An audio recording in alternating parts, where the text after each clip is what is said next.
O Trilhas da Democracia de hoje dá início a uma série de 3 programas com o título A Comunicação para o Brasil que Queremos, numa parceria com a ABC Pública.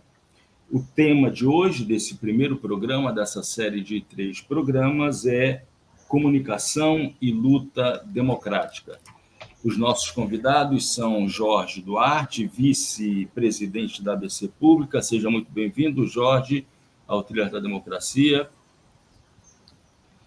Lisiane Guazina, professora de Comunicação Política da UNB, onde é professora do programa de pós-graduação em Comunicação e coordenadora do Observatório do Populismo no Século XXI. Seja muito bem-vinda, Lisiane.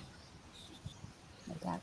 Acompanhando, compartilhando comigo a condução desses 3 programas, a vice-presidente de comunicação da ABC Pública, Alessandra Lessa, que há pouco tempo, recentemente, participou de um programa onde foi feita uma discussão sobre o combate às fake news, né, combate às inverdades que foram produzidas nos últimos tempos. Seja muito bem-vindo, Alessandra. Vai ser um prazer te ter ao meu lado aqui nesses 3 programas. Seja muito bem-vinda, Alessandra. Obrigada, Marco. Olá para todo mundo aí que está nos assistindo. Oi, Jorge. Oi, Lisiane. Prazer estar aqui com vocês. Prazer. Bom, eu inicio esse nosso diálogo fazendo uma pergunta que remete ao ano de 2003. Então, no início do primeiro governo Lula, era muito grande a expectativa em relação aos anseios de democratização da comunicação pública, a democratização da comunicação, dos meios de comunicação de maneira geral, e, em particular, o fortalecimento da EBC. Né? Nós iniciamos agora, cerca de 7, 8 meses, o terceiro governo Lula, e eu pediria que vocês fizessem uma avaliação em relação à possibilidade de reconstrução dessa destruição que foi feita desde o primeiro dia do governo Michel Temer até o último dia do governo Jair Bolsonaro. A gente está falando aí de cerca de 6 anos. Né? Então, se existe a mesma vontade política que existia naquele momento, as mesmas expectativas positivas, os mesmos anseios que existiam naquele momento, se continuam existindo. Se a resposta for positiva ou sendo negativa a resposta, eu gostaria que vocês dissessem quais são as razões que explicam isso. Então, na verdade, a minha pergunta se direciona exatamente a isso, né? Quer dizer, nessa direção, né? Uma comparação entre o clima encontrado em 2003 e o clima encontrado, a situação encontrada em 2023. Jorge, por favor, você poderia começar?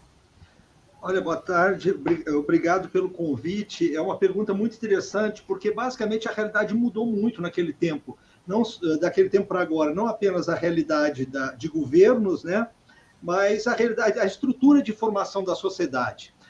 Eu acho que ali se tinha uma oportunidade muito grande de fortalecer um sistema público de informação e muito mais do que isso, na verdade, né? De criar um fortalecimento da cultura de democracia, da cultura de cidadania, da cultura de informação de interesse do cidadão, que é, para mim, o eixo principal da atuação de uma emissora pública, de um sistema público de TV.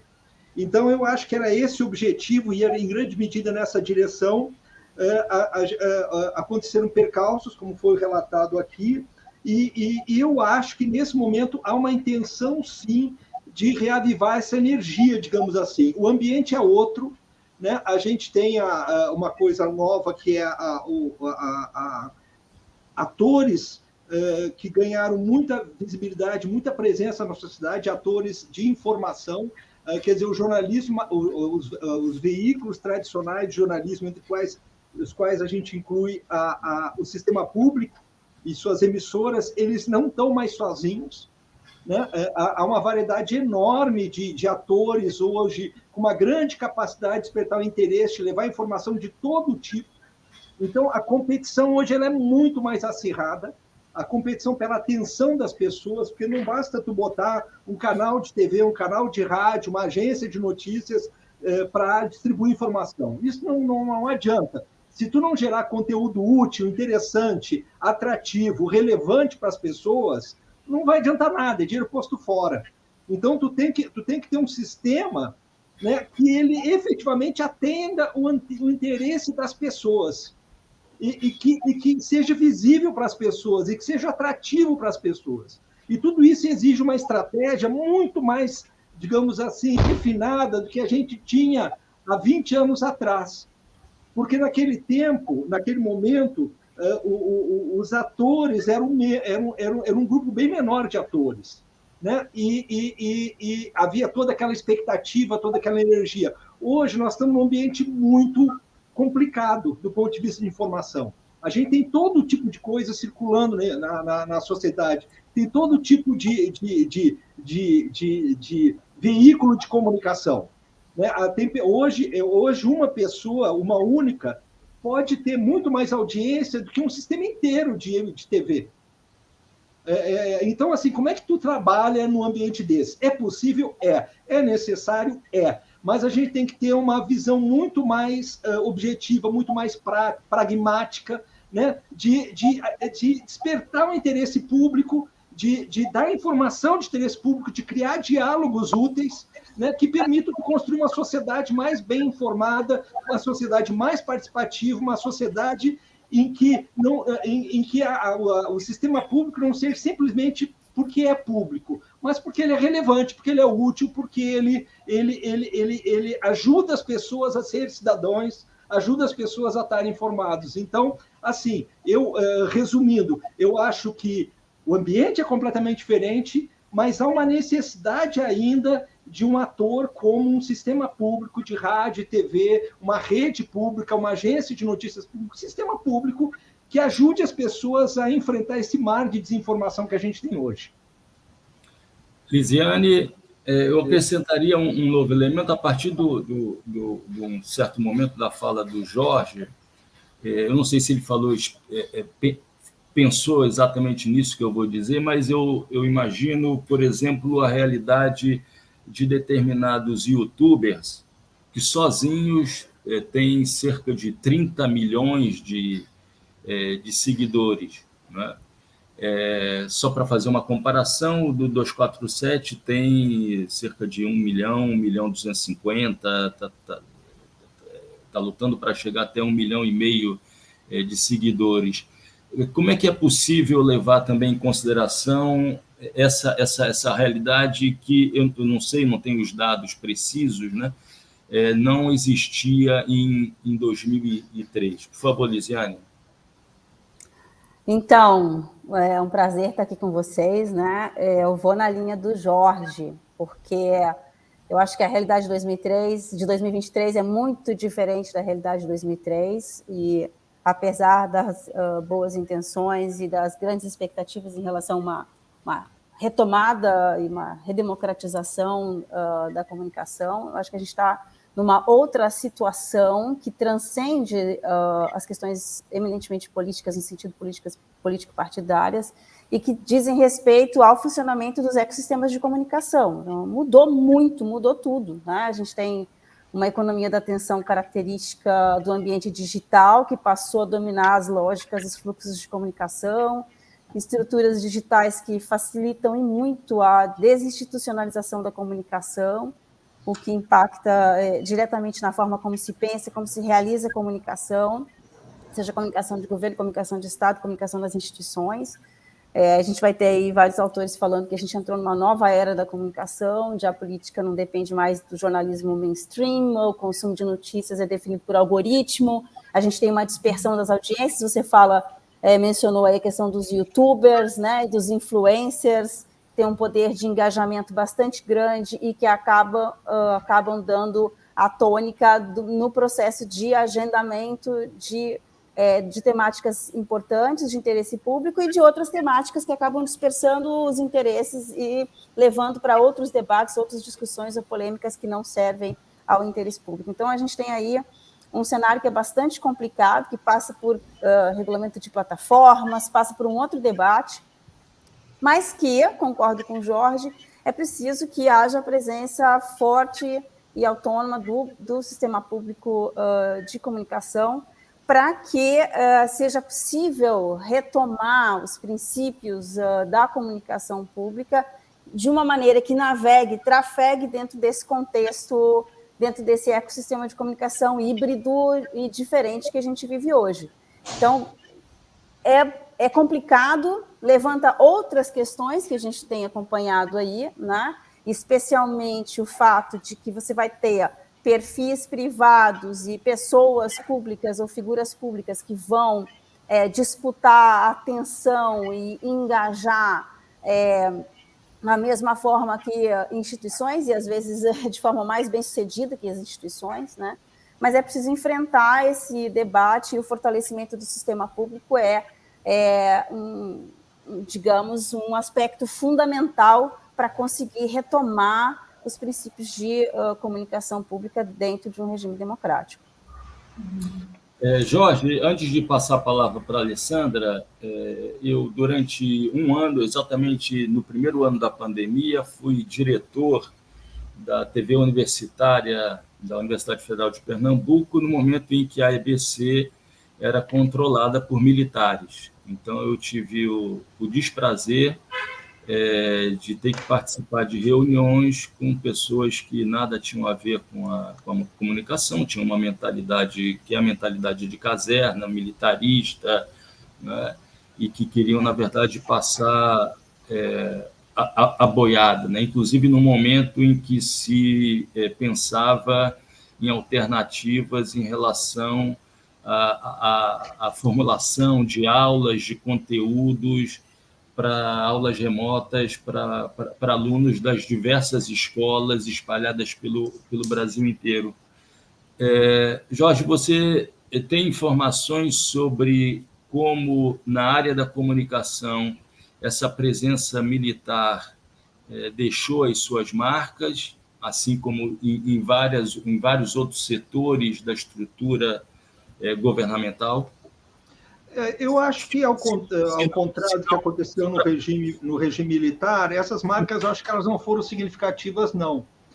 Elas podem ter sido dramáticas, pode não ter sido, assim, elas podem ter tido criado um atraso, lá, né, na melhoria, na qualificação, na ampliação do papel do setor público, mas pelo que eu tenho visto, as pessoas que assumiram agora, eu acho que é uma grande vontade de reerguer o sistema, de fazer com que a gente tenha um sistema público e tenha emissoras públicas que efetivamente atendam aos interesses da sociedade e não dos governos. Essa é uma diferença muito grande, porque a gente não pode ter um sistema público, não pode ter uma TV pública, porque tem que ter uma TV pública, porque tem que ter um sistema público.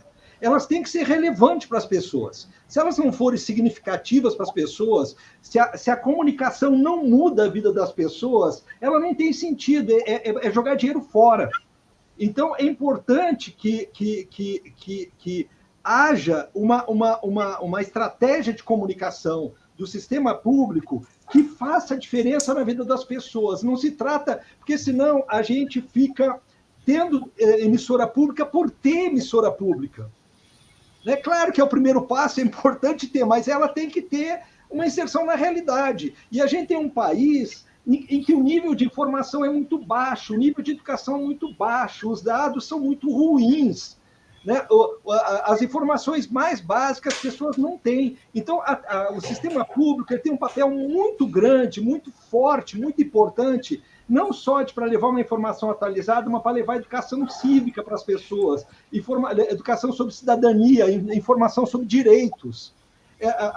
o sistema público, e aí entra tudo, rádios universitárias, TVs, institucionais, Senado, Câmara e por aí vai, Assembleias Legislativas, a prioridade desse setor devia ser levar cidadania para as pessoas e não divulgar o seu órgão em que ela funciona, né? E não ter por ter. Né? É óbvio, ter a emissora é importante, que é o primeiro passo, a gente já conseguiu o primeiro passo. Né? Agora se trata de qual o propósito, por que eu trabalho nisso? Por que a sociedade bota dinheiro na TV pública? Ela precisa dar resultado. O que é resultado? É levar informação, levar cidadania, e não é só colocar no ar, tem que achar uma maneira da informação chegar nas pessoas, interessar as pessoas, atrair as pessoas e fazer as pessoas entenderem melhor o mundo, saber o que está acontecendo. Então, assim, eu acho que as pessoas que chegaram agora, até por isso, né? Porque o difícil é quando tu pega alguém que está fazendo bem o trabalho e tu assume. É ótimo, porque tu vai dar continuidade. Agora, quando tem um trabalho ruim e tu assume, tu tem uma oportunidade da tua vida de mudar e mostrar como é que se faz. Eu acho que é a chance que se tem agora de fazer diferente, fazer bem feito e de fazer algo realmente significativo, porque nós vamos ser cobrados lá na frente pelo que a gente está fazendo agora, porque nós temos um ponto de marcação, nós temos uma mudança de tempo agora, né? Nós temos uma mudança de visão. Nós vamos estar aqui dar respostas para essa mudança. Porque senão vão dizer, vocês reclamavam, mas não fizeram nada. Então, eu acho que o momento é um momento muito especial e tem que ter muita clareza sobre o que a gente quer, a gente sabe. Eu acho que a gente tem que saber como fazer comunicação pública bem feita. Eu acho que essa é a questão. Eu acho que, para mim, o resto está tudo resolvido. Tem um monte de problema, mas está basicamente resolvido. A gente sabe que a gente quer da emissora pública. A questão é, vamos fazer acontecer? Lisiane, você é professora de uma universidade pública. Você entende que as TVs universitárias cumprem esse papel, tem a capacidade, se não cumprem ainda, tem essa capacidade de se refazer, caso não faça ainda essa ideia, de não realizar ainda essa ideia que Jorge acaba de expressar? Do meu ponto de vista, tem sim a capacidade de se refazer, e eu queria chamar a atenção para um ponto positivo, muito positivo na atual circunstância que nós vivemos, que é o fato de a gente ter especialistas profissionais de comunicação, altamente especializados, que podem e devem, né, ser motivados e motivadas a renovar os seus compromissos com a comunicação pública democrática, e com certeza tem esses compromissos, atuando de uma forma a cumprir esses princípios da comunicação pública. Eu acho que a questão aí é conseguir canalizar esses esforços a partir de estratégias, né, que otimizem iniciativas, otimizem ações, otimizem parcerias estratégicas, otimizem a atuação capilarizada nessas instituições, para conseguir produzir um material que esteja voltado efetivamente para a promoção da comunicação pública, para a educação, para a promoção da cidadania, para a promoção de direitos e para o combate à desinformação. E acho que ainda mais importante nessa lista, digamos, daquilo que é preciso retomar, refazer, é exatamente promover a literacia, né? Como funcionam as estruturas tecnológicas, os sistemas informacionais, como funcionam os fluxos de circulação, produção de conteúdos, como funciona esse grande ecossistema de mídia, como funciona, por quê? É muito importante exercer esse papel, que é um papel pedagógico e cidadão dentro dos espaços que são possíveis de serem exercidos, né? Dentro da atuação dos programas e dos canais. Acho que mas eu vejo de uma maneira positiva, eu vejo como uma grande oportunidade, né? Que obviamente não pode ser perdida, mas temos sim oportunidade, temos meios e temos pessoas. Então, nós temos aí capacidade de articular e potencializar o que está sendo feito em prol de uma comunicação pública efetiva. Alessandra, por favor. Então, aqui, um pouco para situar quem está nos assistindo, né, quem vai ver esse programa, essa conversa nossa, a gente está falando de comunicação, até agora no âmbito das emissoras de radiodifusão pública, né? A gente falou dessa parte, desse contexto de um processo de comunicação em que muitas vezes a gente enxerga a responsabilidade de comunicadores em difundir informação, em dizer o que está sendo feito por governos, por partidos políticos, por movimentos sociais, enfim, por coletividades que se unem para dizer como é que funciona e se estrutura politicamente a nossa sociedade. Então, até aqui, a gente tratou desse âmbito da comunicação pública. Eu gostaria de chamar a Lisiane e o Jorge, Marco, para poder conversar um pouco sobre outros processos de comunicação pública que acontecem no âmbito das nossas instituições, que também sofreram as consequências de um conservadorismo que nos levou a certos isolamentos. Então, quer dizer que eu funciono enquanto instituição pública, isolada daquilo que a sociedade quer, da diversidade política cultural, desse caldeirão de ideias que é o Brasil. Então, me isolo disso e começo a funcionar a partir de um contexto de um pequeno grupo que se mantém no poder. Então, esse também é um desafio, né, para comunicadores que estão hoje no âmbito das instituições, que precisam também, em certa medida, serem redemocratizadas, vamos dizer assim. Queria ouvir da Lisiane e do Jorge, quais seriam as estratégias, Jorge? Quais seriam os instrumentos, né, para a gente ouvir mais a sociedade, trazer para o âmbito, né, das instituições, dos nossos quadrados, dos nossos escritórios, né, em que a gente executa políticas públicas, em que a gente obedece legislações que são ali pensadas no parlamento, o parlamento que tem, veja, vários espaços para escuta social, nós temos comissões, nós temos debates, nós temos audiências públicas acontecendo ali, mas quando chega no âmbito das instituições, do judiciário, do Ministério Público, do próprio executivo, há um isolamento dessa sociedade. Então, de que forma os comunicadores públicos podem, né, tanto estruturar políticas de comunicação, quanto pensar em mecanismos, em instrumentos que podem ser acionados para que a sociedade participe da vida política do país para além do período eleitoral, para além do que acontece ali previamente ao voto, à escolha, né, do próximo governante, dos próximos parlamentares, enfim. Lisiane?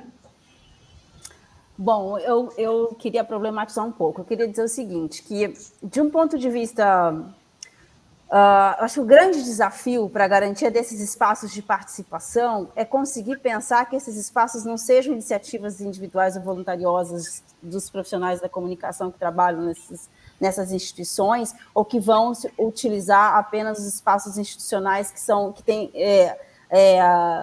alcance limitado dentro das instituições. O grande desafio aí, você menciona, né, é o fato de que esses espaços eles têm que transcender, eles têm que permear as estruturas e as rotinas de produção dentro dessas instituições, né?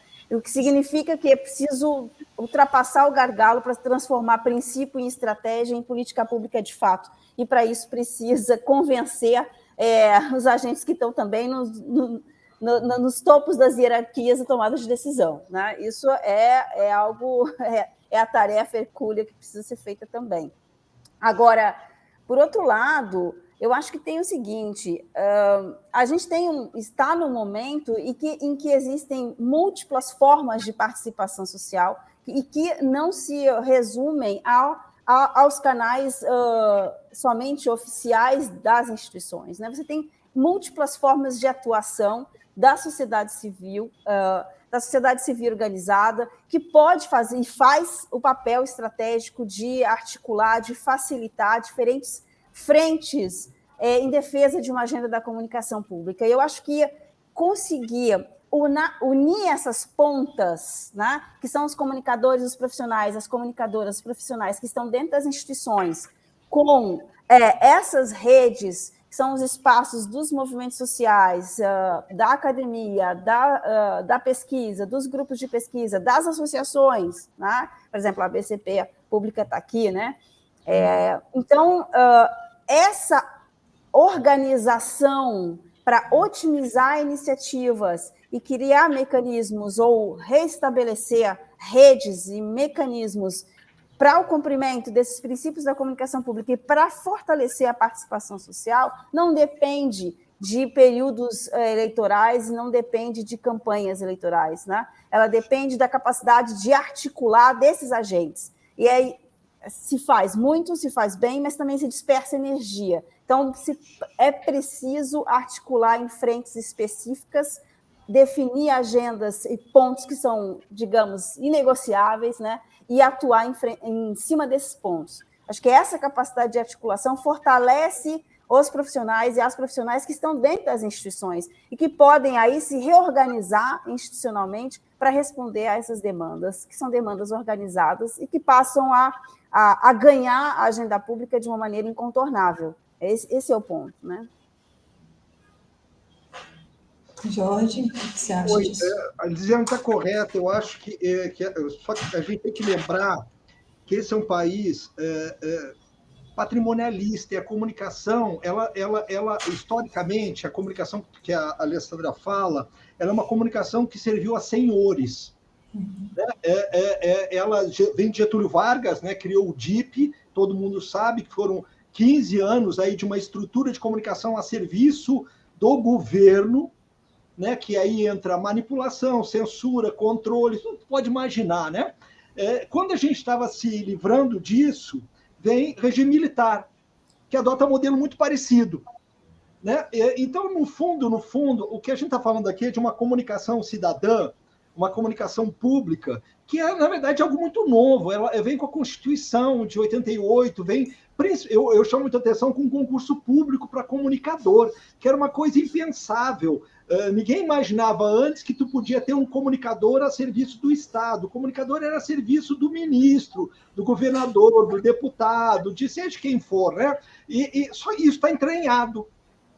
Isso ainda está entranhado na cultura, né? Na cultura brasileira, de que a comunicação do setor público ela serve ou ao dirigente ou à estrutura.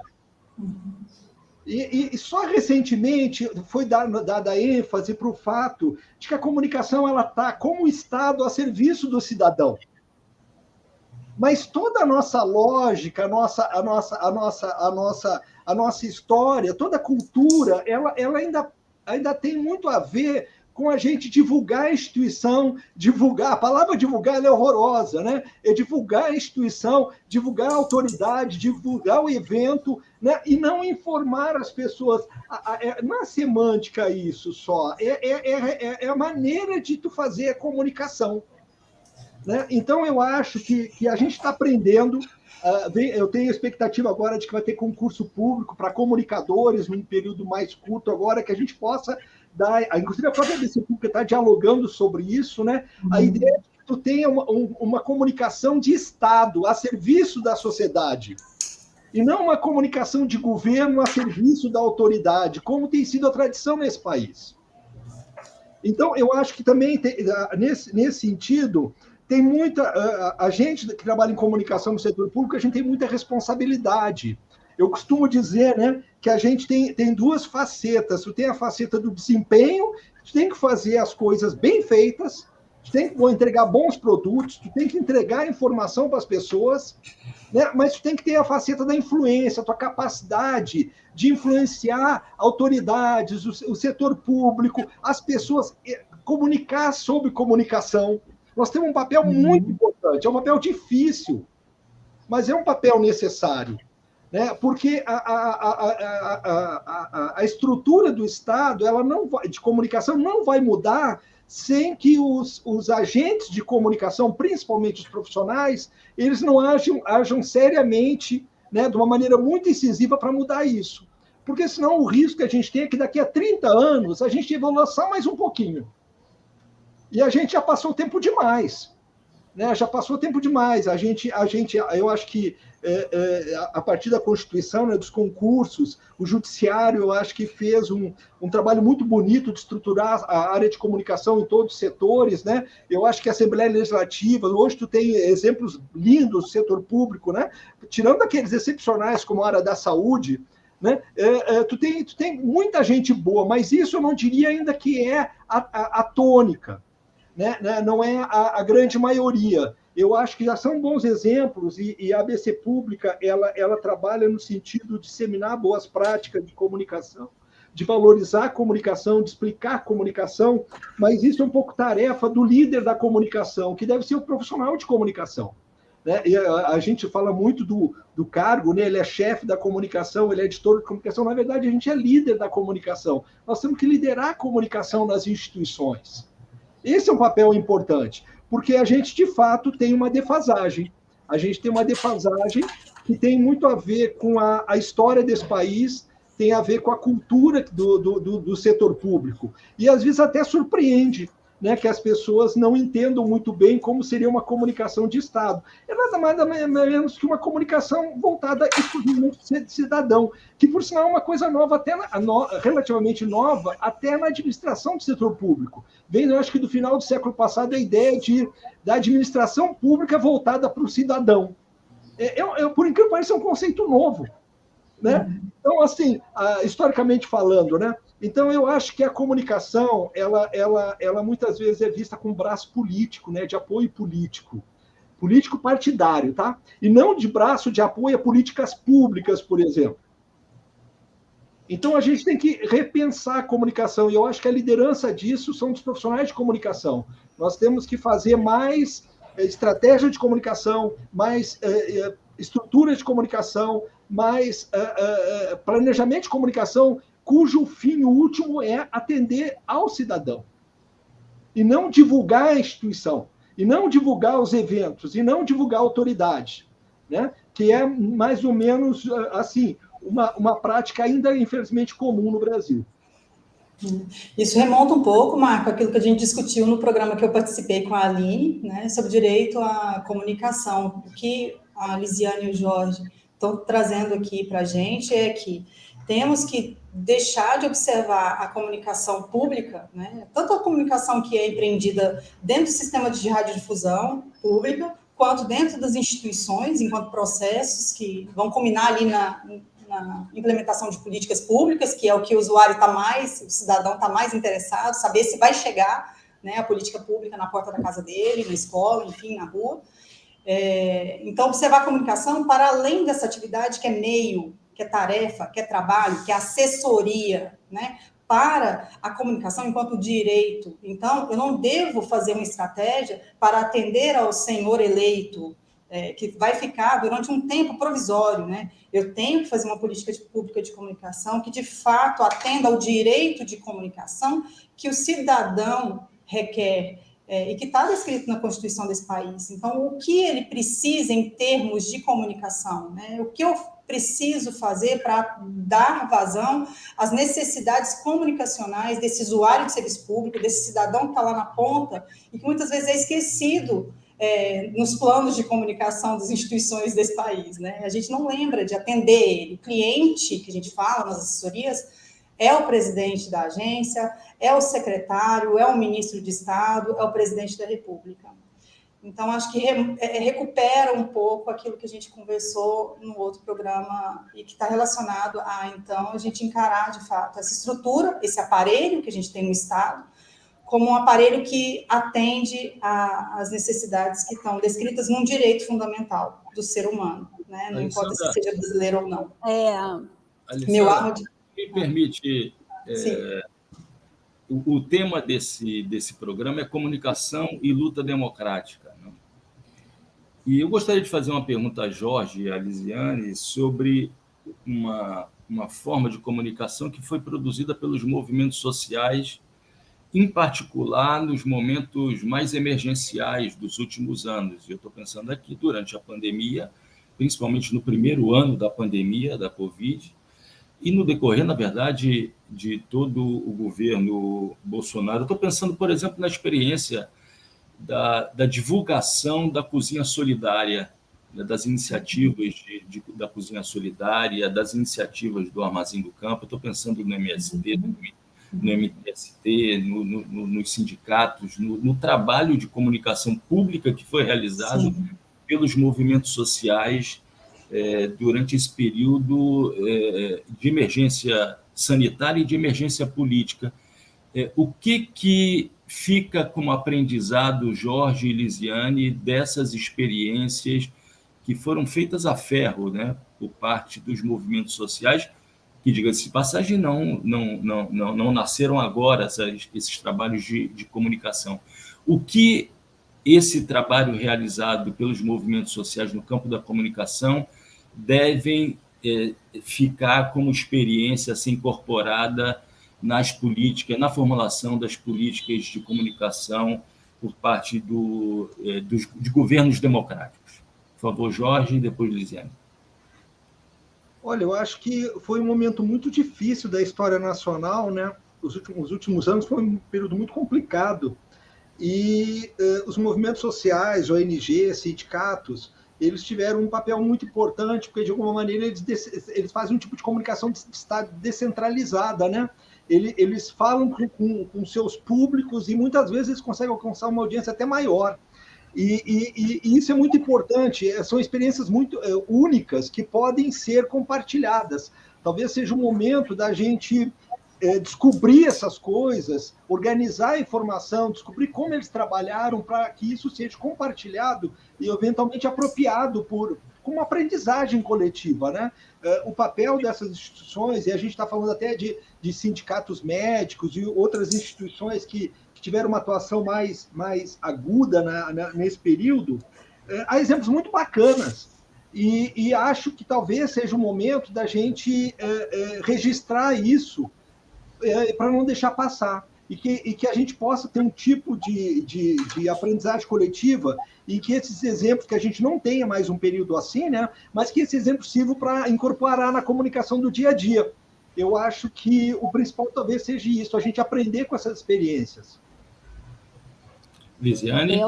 Eu vou na linha do Jorge, no sentido de que acho que um dos grandes pontos dessas experiências que ocorreram nesse momento tão duro da história do país e da história da humanidade, né, é justamente a gente olhar para a comunicação pública que é feita de uma maneira descentralizada, fora desses espaços institucionais do Estado, né, e que essa comunicação pública ela pode ser feita de uma maneira desintermediada, né, com um grande potencial de sucesso, utilizando esses canais e essas lógicas, essas dinâmicas, esses fluxos novos de comunicação que vêm muitas vezes do digital aliado à experiência comunitária, à experiência da rua, à experiência da vida concreta que está fora da rede. Então, dessas comunidades.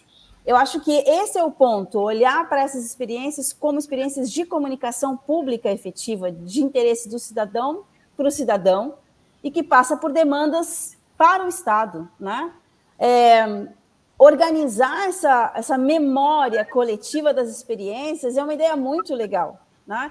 Passa pela noção de que é preciso que a gente consiga estabelecer redes que incorporem essas experiências num processo de formação coletiva, mas não é só uma formação coletiva que fica dispersa ao longo de cada experiência, ao longo do tempo, ou nos seus grupos, nas suas comunidades, nos seus movimentos, mas que possa ser organizado como uma experiência coletiva que dê um sentido efetivamente coletivo à própria noção de comunicação pública que a gente tem tentado trabalhar nos nossos locais, né, de trabalho, nas nossas instituições.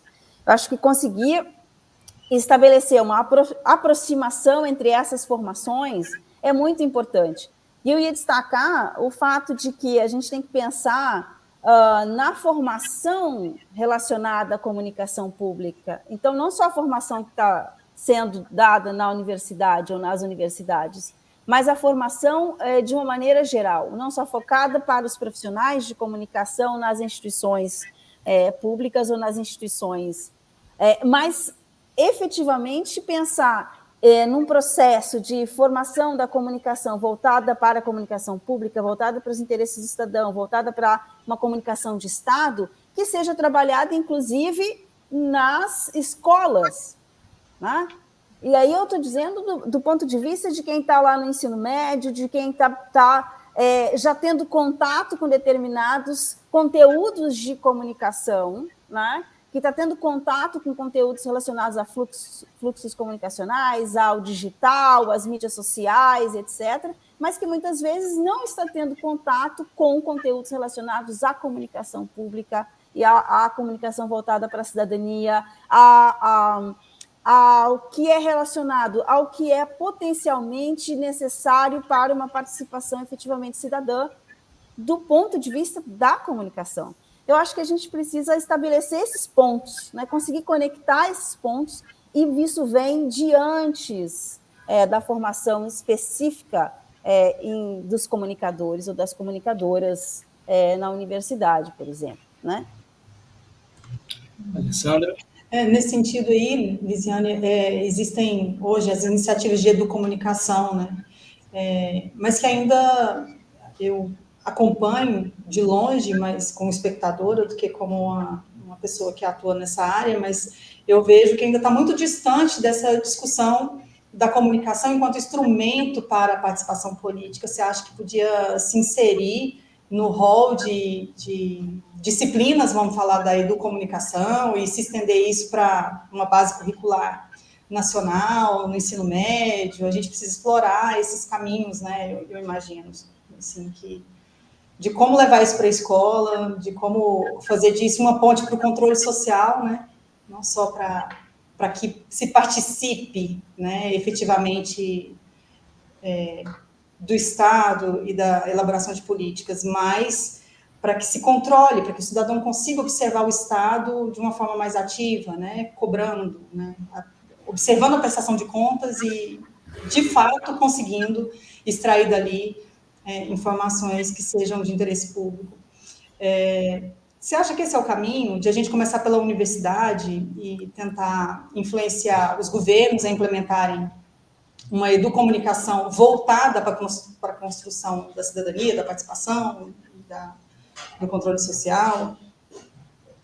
Bom, eu acho que esse é um caminho essencial, porque a gente tem que pensar no longo prazo também. A gente não está pensando só no momento específico, né, que é esse momento de agora de retomada da democracia e de uma reconstrução democrática, mas a gente tem que pensar no longo prazo dentro dessa nova configuração que a gente está conversando aqui, que é uma reconfiguração da própria forma de fazer comunicação, de participar e de entender qual é o papel do Estado, né?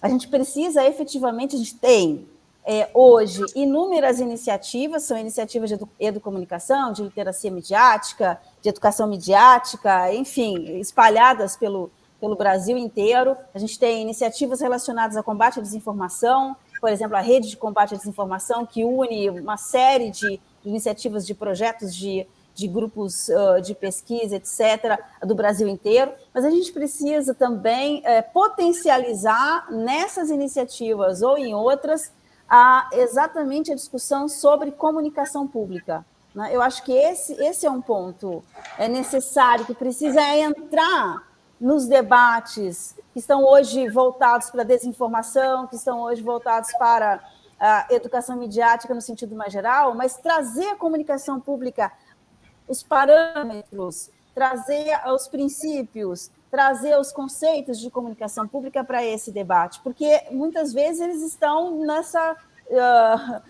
nesse conjunto de outros elementos, não estão destacados, né? E precisam ganhar holofotes próprios, né? Eu acho que esse é o ponto.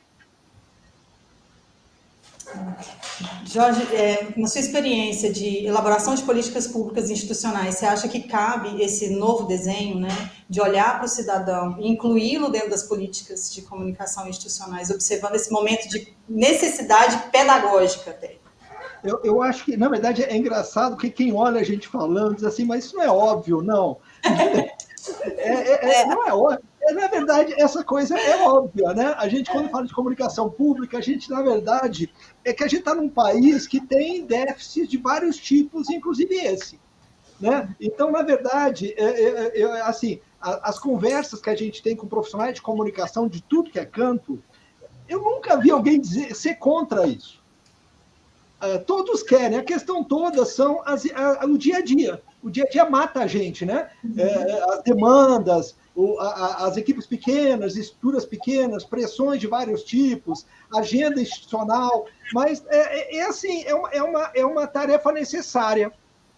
Então, por isso é que o esforço nosso da ABC Pública de estar o tempo todo reiterando essa agenda, chamando a atenção para não deixar ninguém esquecer do óbvio, que nós somos pagos pelo setor, pela sociedade para dar um retorno para a sociedade, né? Para contribuir para a evolução da sociedade, tanto em termos de uma vida melhor, quanto em termos de democracia, de acesso à informação, de acesso ao direito público, aos direitos. E aí uma coisa engraçada, né, que quando a gente fala em comunicação, boa parte do discurso ele vai para a informação. Comunicação é diálogo, é interação, é dupla via, né? Quer dizer, nós temos que falar, mas nós temos que ouvir, nós temos que pesquisar, nós temos que saber o que o público quer, nós temos que conversar para saber suas necessidades, para poder atender da melhor maneira possível. E nós de comunicação, às vezes eu falo que isso é um vício da publicidade, de jornalismo, né? Que são especialistas em jogar informação, distribuir informação,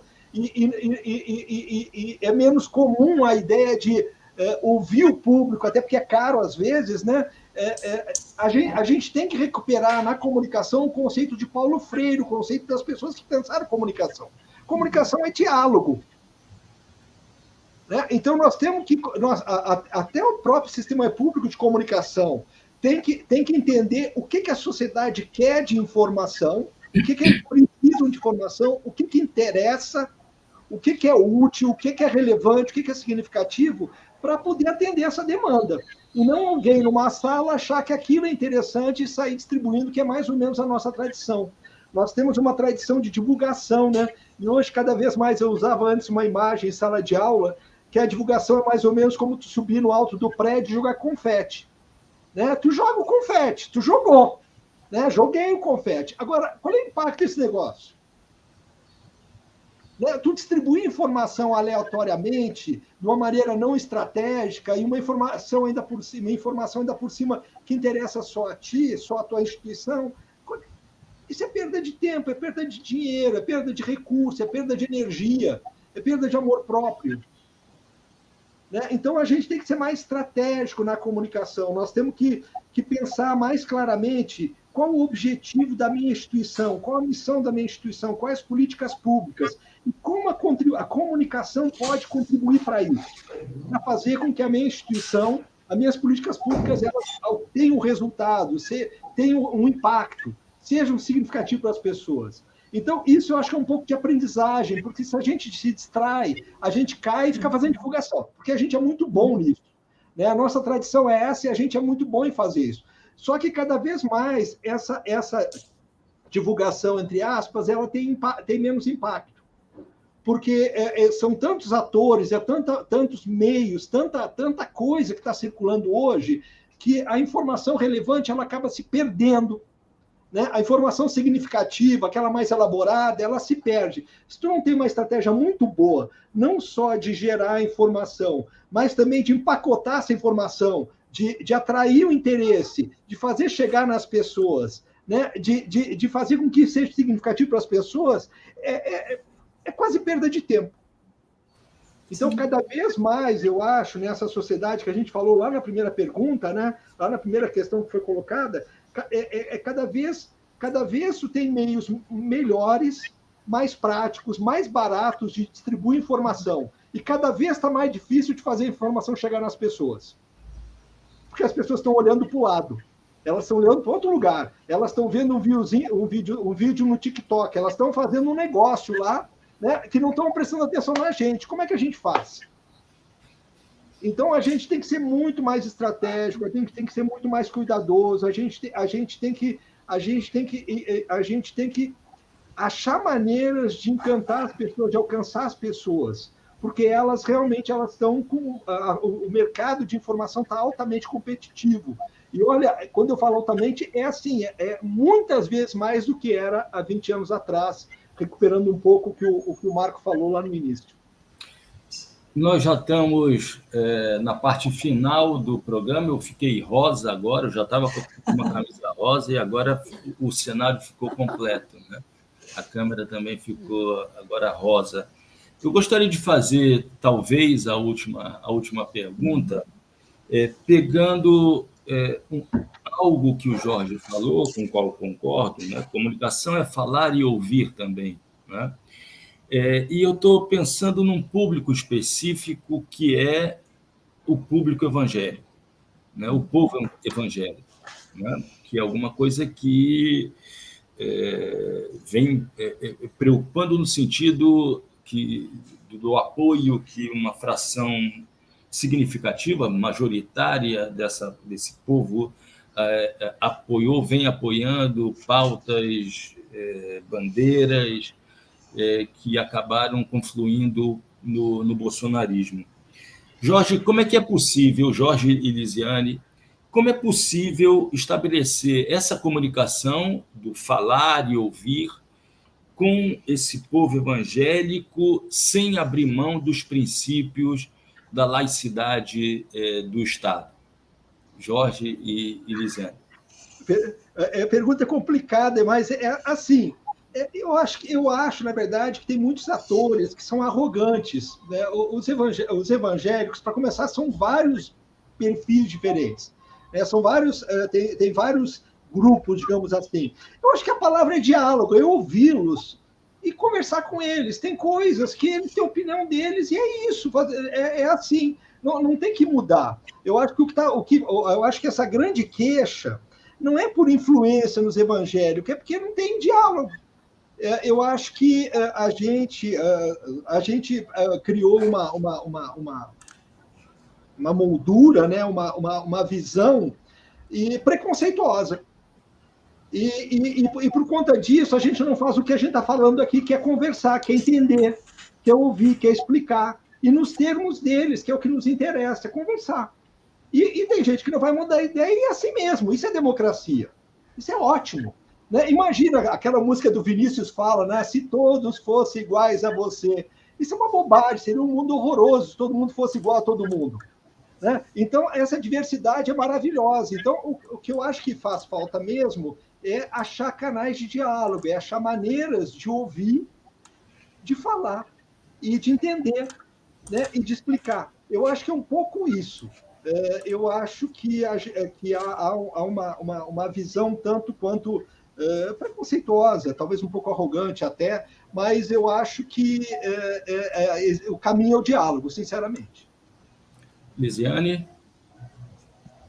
Bom, eu vou partir mais ou menos alinhada com o Jorge. Eu acho que existe uma diversidade, uma miríade, mesmo dentro da comunidade evangélica, tem grupos muito diversos, né? E quando a gente está falando aí em algo que relaciona a participação política ou participação social com um sistema de crenças, obviamente que as coisas...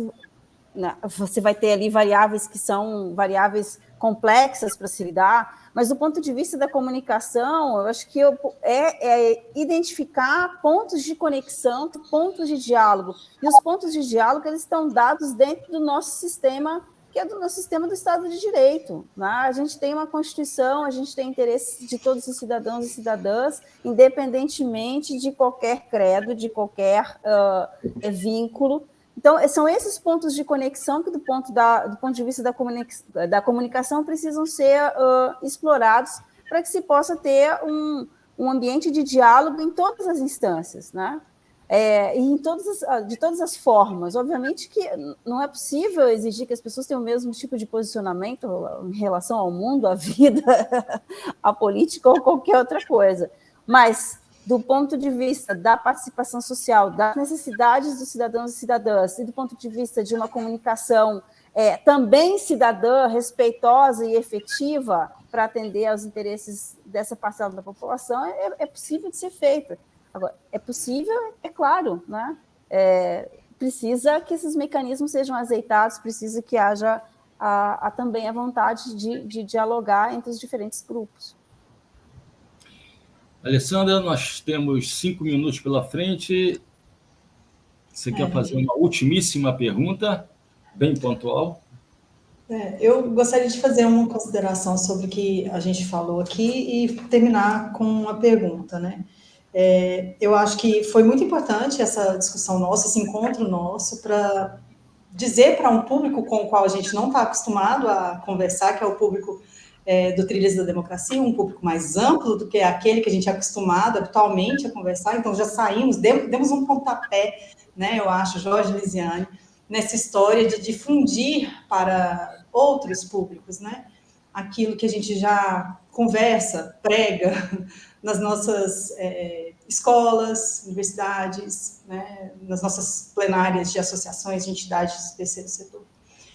Então, saindo daqui, né, qual o passo inicial? O que a gente pode fazer agora, né? De tudo isso que a gente falou aqui, o que a gente pode fazer em termos de comunicação pública para avançar um pouquinho mais? Sair daqui e entrar, aí eu estou falando com os nossos públicos mesmos, né, com os comunicadores, entrar nas instituições da qual eu pertenço e buscar uma rede colaborativa e tentar observar como que os usuários fazer uma consulta pública, né, o que eles pensam, como que eles se organizam, né, ao redor daquelas necessidades que o órgão em que eu trabalho atende. Enquanto emissora de radiodifusão pública, vamos lembrar, não temos só a EBC, né, temos, como o Jorge já falou, temos as TVs legislativas, temos as emissoras que estão sediadas nos estados que são administradas por governos locais. Então, como que esse público que está aqui acompanhando o que a gente está falando, né? Qual o passo inicial? É elaborar uma estratégia, Jorge? É buscar uma rede colaborativa, Lisiane, né? Que desse um resumo geral aqui, qual é o pontapé que a gente precisa dar rumo a uma sociedade mais democrática com o apoio da comunicação pública? Alessandro, eu acho que tu meio que deu caminho. A meio não, tu deu caminho. Aí eu acho que principalmente a organização, entendeu? Eu fico assim, tu tem uma rede de universidades federais nesse país, tu tem uma rede de assembleias legislativas, tu tem um judiciário, esse pessoal todo está mais ou menos conectado, se conhece. Por que não trabalhar juntos para a gente ter uma política de comunicação fortes, voltadas ao exercício da cidadania? Então, eu acho que o que falta mesmo é uma organização. Eu tenho conversado com o pessoal dos institutos federais, por exemplo, é um pessoal maravilhoso, né? Por que não trabalhar juntos para a gente ter modelos de comunicação participativos, informativos, relevantes para as pessoas? Por que as universidades, né, por exemplo, assim, eu tenho falado, né, as emissoras públicas, hoje os sistemas públicos são para produzir conteúdo, e não mais de TV e rádio. Isso quase que não existe mais. Eu produzo conteúdo para as mídias sociais, para portais, para tudo que é lugar, né? Então, na verdade, esses sistemas têm que ser para gerar conteúdo significativo para as pessoas. As universidades poderiam fazer isso com as suas TVs. Eu sei que muitos estão em estado precário, eu sei que tem 1 milhão de problemas, mas eu acho que com o que tem, a gente consegue dar passos significativos, a gente consegue avançar. E eu acho que o principal mesmo é uma espécie de conscientização, assim, nem conscientização, é de priorização disso. Eu acho que conscientização já existe. Eu sei também que tem 1 milhão de dificuldades, eu reconheço. Mas assim, né, não dá para ficar reclamando.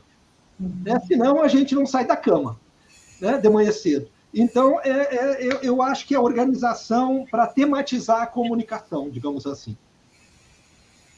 Eu vou nessa linha também, eu acho que esse caminho está dado. É o fortalecimento das redes em torno de uma agenda comum para a tematização dessa questão e para replicar experiências que são experiências exitosas, mesmo que sejam localizadas, né?